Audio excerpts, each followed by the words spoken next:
This is my 2009 Chevrolet Corvette ZR1 that I've had for about a month now. And after a month of ownership, I can easily say this is one of the greatest driving experiences I've ever had.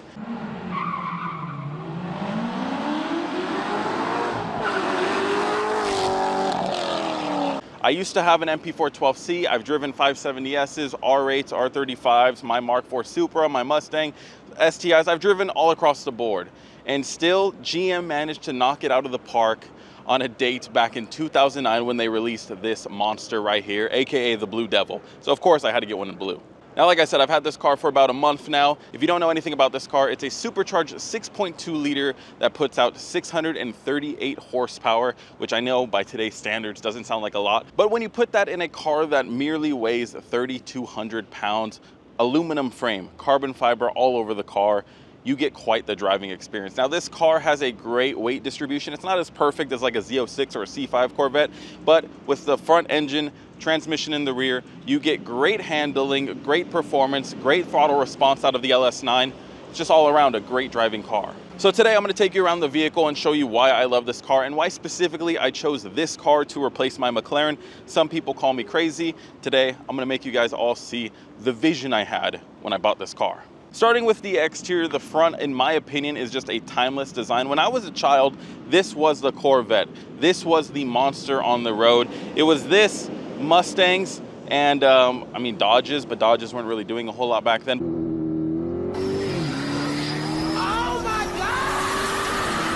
But this was the car on the road that everybody kind of aspired to have. If you were successful, this is what you bought. Now, I know a lot of people don't like the paint matched headlights, but in my opinion, it's one of the nicer things of this vehicle. I love how it's paint matched. It almost has like a Ferrari feel to it. I know I'm not trying to own a Ferrari, but it kind of reminds me of like the older Ferraris or of the same generation of this. You also have a very expensive carbon fiber front lip that everyone is terrified of destroying. Everyone that, oh my God, I'm losing my balance. Everyone that I know that owns a ZR1 has told me to remove it because I will eventually break it.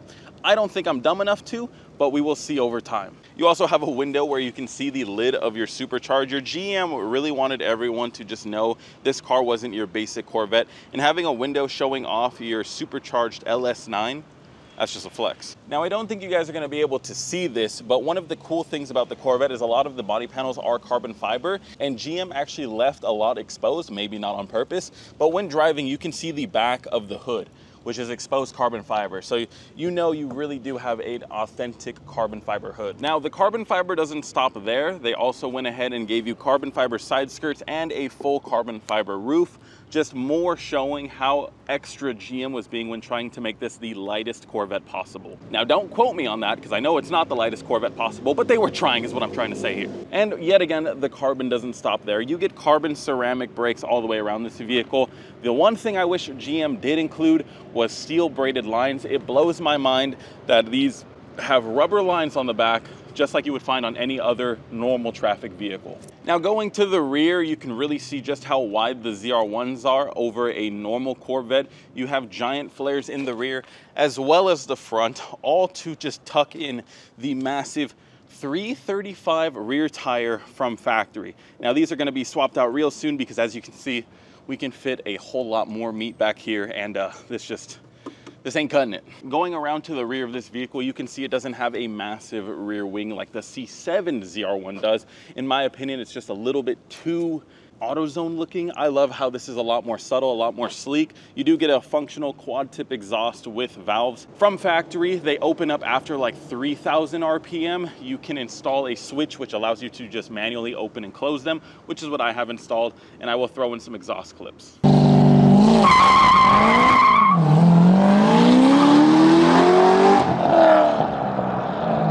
I've highlighted a lot of things I do like about the vehicle on the exterior. Now let's talk about some things I don't like.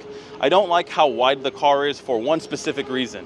It gets an insane amount of rock chips right in this area right here. And that's because the front wheel is just shooting them straight up. And of course, it's just causing a lot of havoc on the rear quarter panel right there. Yes, you can clear bra it, or you can buy some rock guards, which look kind of ugly in my opinion.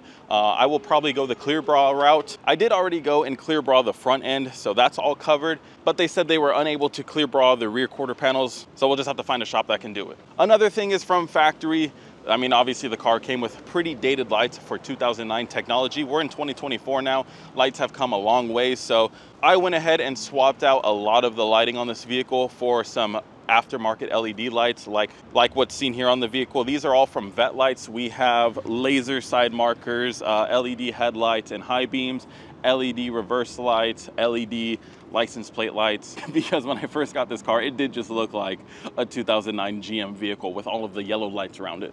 Lastly, the only other thing I don't like about this vehicle, someone's getting on it. It's a Durango. Lastly, the only other thing I can think of that is a possible negative of the exterior is all of the carbon fiber bits around it. Two reasons. One, if you do break it, it is extremely expensive to replace. And two, carbon fiber and the sun don't get along. So if you live in a sunny area like me in SoCal, you have to protect this either with a PPF, a ceramic coat, or anything of that matter. I have it all ceramic coated and I do keep it in the garage, but I can imagine if you keep it out in the sun's gonna go to town on it and you're not gonna have a pretty Corvette in a year or so. Other than that though, I do love how this car looks for it being a 2009. I think it still looks aggressive. It still has a great silhouette. It has great body lines. I love how this car looks. This compared to the 12C, I think it's a better looking car than the 12C. The 12C, I think it looked great from the rear. This car, I think it looks great from pretty much all angles. It just looks like a monster. But let's go into the interior. Now, I'm not gonna hype up the interior. I do like the interior, but at the end of the day, it is an 09 GM vehicle. So there are a lot of 09 GM things about this interior, like this cobalt steering wheel. It blows my mind that GM would just yank this out of some parts bin and slap it on this vehicle and call it a day. It's not a bad steering wheel. It just definitely looks rather dated for what it is. Also, they went with this weird, I'm guessing hydro dipped center console when they could have gone with actual carbon fiber. Now, carbon fiber isn't a whole lot lighter than plastic, so I don't think we would see massive weight savings there. And I don't think they would have been able to achieve a lot of the finer details with it, like the divots around some of the buttons. But still, I just kind of wish it didn't look the way it did. The seats are great. I do like the seats, although a little slippery for my own liking. In corners, you really do got to kind of press your thighs out to really hug yourself. They do have adjustable bolsters and lumbar support. They're fully electric. They're great, comfortable seats. First night in this car, I did a 6-hour road trip from Sacramento back towards LA, and I was never uncomfortable from the seats. A couple things I was uncomfortable from was the padding around everything else. If I climb into the vehicle and shut my door, there are two spots that are noticeably uncomfortable when sitting in this car for an extended period of time, and it's where your arms go. This is just thin leather, maybe not thin, but it's just leather and there's not much padding under it.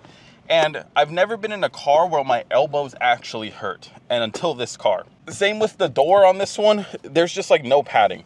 So if you're driving, as you would, relaxing, after a while your elbows do start to get a little uncomfortable, so you move them around. But that's like the only complaint that I have with the interior of this car, comfortability wise. I do think overall it's a really comfortable car. The seats are really cushioned. It almost feels like a lazy boy. The shifter position is decent. I don't think it's perfect. I do wish it was like an inch more forward, but it's not bad at all. It is really close to the steering wheel. It's actually in line with it. I don't know if that was on purpose, but it is in a great spot. Cup holders are decent. But now let's jump into some more nitpicky things about being in the year 2024. Our phones are a lot bigger. There is nowhere in this car where you can comfortably put your phone. I have a normal size phone. I don't have like an iPhone Pro Max. This is just an iPhone 14 Pro, and it doesn't fit in the cup holders really any way. It just doesn't. I mean, I can maybe do that, but now it's sideways and it's not really secure, but it doesn't fit in there. I could throw it in here, but these get warm. The exhaust really likes to heat up this trans tunnel. There's a cigarette lighter and an ashtray in here, but there's nowhere really to keep a phone there. There's no pouches. There's no really smart areas to place your phone. And now you might say, well, that's not an issue. Just use CarPlay. This is a 2009. There is no CarPlay. There's not even an aux cord in this car, which is one of the most annoying things ever. My girlfriend's 2007 Lexus IS 250 has an aux cord. You mean to tell me that they didn't think these boomers buying these cars were trying to listen on their iPod Nanos at the time? Blows my mind. Those are like my major nitpicks about the interior. Nothing that's like a make it or break it thing. You can easily go and buy like a pop socket mount like I have, and then you can just mount your phone wherever you want it. And you can just upgrade the stereo to something that has Apple CarPlay or Bluetooth or whatever you want. But it just blows my mind that in 2009 someone didn't think, hey, we should put an aux cord in that Corvette so those geezers can listen to Elvis Presley while they're driving to Cars and Coffee. It just, I don't know, it doesn't make sense to me. Now moving to the rear, there is a plethora of trunk space in this thing. You can easily fit whatever you want pretty much back here. I've gone to the grocery store a couple times in this and I didn't even sweat it. I knew I was gonna have a plenty of room back here. I've gone in my McLaren as well, and that's a little bit more nerve-wracking. You know, you have to really limit yourself on how much water you can get, how many sodas you can get. You know, you have to think about it. With this, I don't ever see that being an issue based on it having a nice hatch design. And then you also got your little protective netting so it doesn't bounce around, and a little shower curtain cargo cover. That way no one can see your goodies in the back. I do really like the cluster in this car. I love it. I think it's perfect. It reminds me of what I would want a sports car cluster to look like. In my opinion, this is how a sports car cluster should look like. I know digital gauges weren't really massive back then, but I mean, I would take this over the S650 gauges any day of the week. And it's also cool seeing 220 miles per hour on the dash. Now really quickly, I'm gonna take a moment to just take you around the vehicle and point out any quirks that this specific vehicle has. This is a very Doug DeMuro thing, and I'm sure he's covered it if he ever did a review on one of these, but let's go ahead and walk around the vehicle and I'll point out a couple things. First off, on the ZR1 plate right here, if you look really closely at the little design, they're all little Corvette badges, which is kind of cute. A lot of people don't notice that, but it was one of the first things I actually noticed. Secondly, I know they're not special in this, but I really do appreciate a company that has a smart way to just hold the gas cap when filling up. Makes fueling up a lot easier. One thing that is completely out of place is this really tacky GM badge that for some odd reason found its way onto this vehicle. This can be seen on Impalas and Malibus and everything else of the sort, and so GM thought it was a good idea to just slap it on this. That will be one of the first things I remove from this vehicle. Now, all of the ducting on this vehicle is functional. They all lead somewhere. We have some that pull air out of the fenders. We have some that push air into the brakes. So all of the ducting is really cool on this vehicle. One thing that is a weird quirk about this vehicle is that you should only buy it in this color. And that's because on every other color, all of the blue accents are still blue. If you buy it in gray, you still get blue brakes. You still get a blue 1 badge. You still get blue underneath the hood. So buying it in any other color just doesn't look like it matches the rest of the vehicle. In my opinion, if GM really wanted to make each ZR1 special, they should have color paint matched everything that's blue underneath the hood here to the color of any other Corvette that came in any other color besides blue. Another real weird quirk about this vehicle is that this vehicle doesn't have springs. It has leaf springs, which just blows my mind that a high performance sports car would use thin carbon fiber or fiberglass leaf springs to control itself in corners. There's no coilovers, it's just a leaf spring and a shock, which is just insane to see how far technology has come and just how advanced the leaf spring system on this particular car actually is. But yes, there is a quick overview of the 2009 Corvette ZR1. What good is it though showing you the vehicle without actually driving it? So let's hop in and let's go for a spin and let's just see how great this car is on the street. Let's go. All right, excuse the possible AC noise. It is 96 degrees out, and although I do like having nice quality content, I don't want to have content where my nuts are sweating into my seat. We are obviously driving the car now. I have it in quiet mode. I did install the mild to wild switch in which I can simply press a button and you'll hear the valves open up. Now my exhaust is catless. It's the OEM exhaust, just catless. I just punched out the cats. If any government official is watching this, I am planning on reinstalling them after I finish recording this video. That is next on my agenda. However, it does sound great like this. I do really enjoy how this vehicle sounds. I've debated on going a little bit louder, you know, maybe throwing some Valvetronic or something on it so I can still actuate the valves and make sure I'm not annoying everybody 24/7.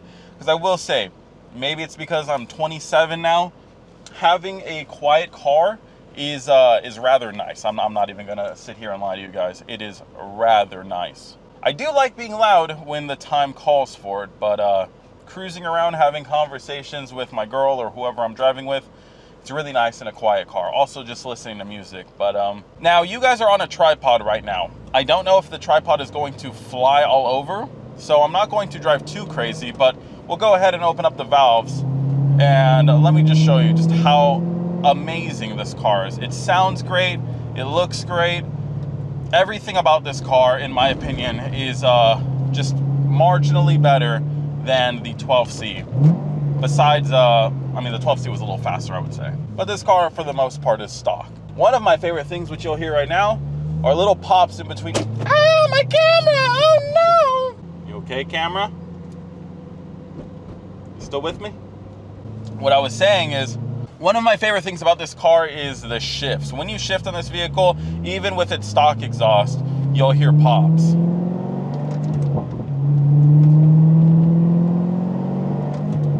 I don't know if the mic's picking them up, but you can hear just little crisp, just bop bop in between shifts. Not fucking obnoxious, not wannabe Beamer boy shit, just little exhaust. Same with downshifts, you'll hear them every once in a while. It's by no means obnoxious, which is one thing I really do like about this vehicle. I can only imagine, once I get it tuned, it's gonna be pretty nice. The shifter in this vehicle is also really nice. I've debated on upgrading, and I might down the line, but it is a really crisp shifter. There is not much play. It's just overall a nice setup.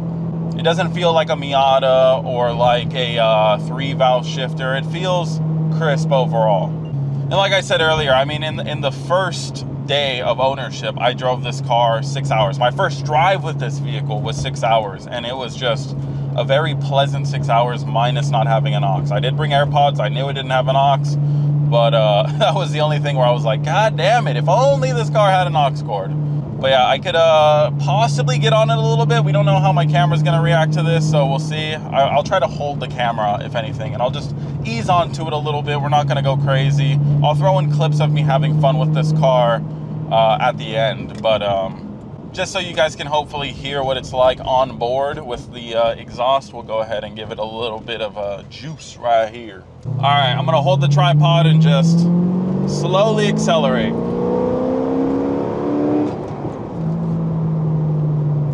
See? Safe as ever. Don't call OSHA. It sounds great. Like I said, I do think it could be a little louder, but overall, it's a great driving experience. And I mean, for 2009 technology, it's a fast car. Like, this thing is low-key a rocket. 638 horsepower doesn't sound all that fast, but when you put it in a vehicle that weighs 3,200 pounds, it's fast. It is no joke.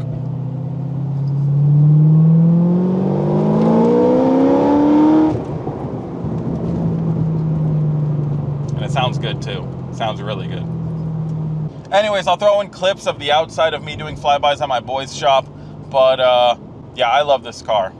This car, in my opinion, can do it all. It's fast, it can handle, it sounds good, it looks good, it's comfortable. It's just, it can do a little bit of it all, where all of my other cars lack somewhere on that board. The Mustang is fast, not comfortable. It does look good, it does sound good, but it's not comfortable. It doesn't have AC. The Supra, when it ran, was fast, it looked good, it was decently comfortable, but it's an old 90s car, so it's, you know, it's nowhere near as comfortable as this. The McLaren was fast, it looked all right, and it was comfortable, but I also didn't like the attention I got in that car. This, I think, is just like the perfect combination of everything that I love, so hopefully it makes sense on why I went with this compared to something else. Anyways, I am gonna wrap up this video right here. Hopefully you guys did enjoy this video. Let me know down below what you wanna see out of this build. I already have some plans for it, but I'll take some of your feedback as well. Anyways, subscribe, and until next video, peace.